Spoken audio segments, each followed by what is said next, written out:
This is Bob. He's a smart guy, 32, married, and a happy employee with the Department of Transportation. Sally is married to Bob.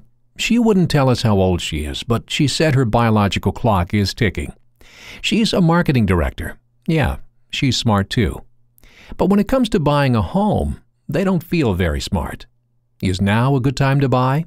How much will they need for down payment? And what about closing costs, escrow, inspections, financing, points, and other mysterious stuff? I think we need some help, said Sally. Remember Jan from the gym? Bob did remember Jan from the gym. So before Sally could say Taekwondo, they were in the office of Janet Rutherford, title company owner. I've got a million questions, Jan, but let's start with closing costs. What are they and how much will they be? Quizzed Sally. Let me tell you how it works. In fact, let's work backwards. At closing, you will receive a HUD-1 form.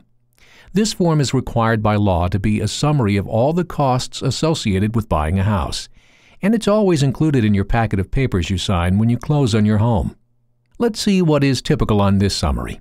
We can start with title, because that's what I do.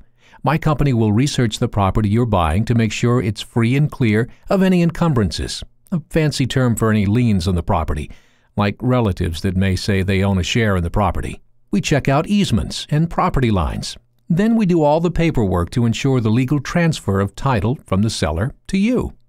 And what if you miss something or the records are wrong? Sally speculated.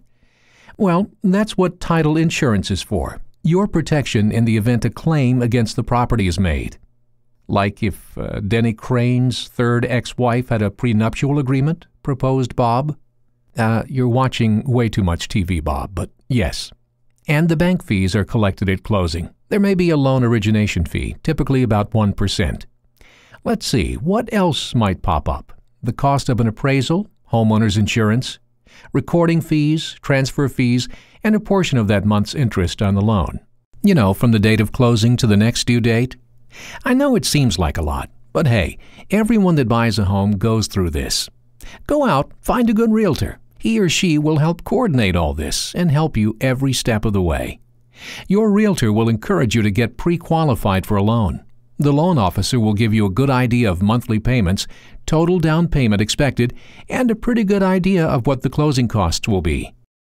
Then, a few days before closing, you'll receive a written good faith estimate, and that estimate will be very close. It's not so scary when you know what to expect, Sally said confidently. Right on, Sally, and here's a website you should write down, wahomeowners.com. It's a good resource for information about government programs, financing, and just about anything else about the home buying process. Good luck!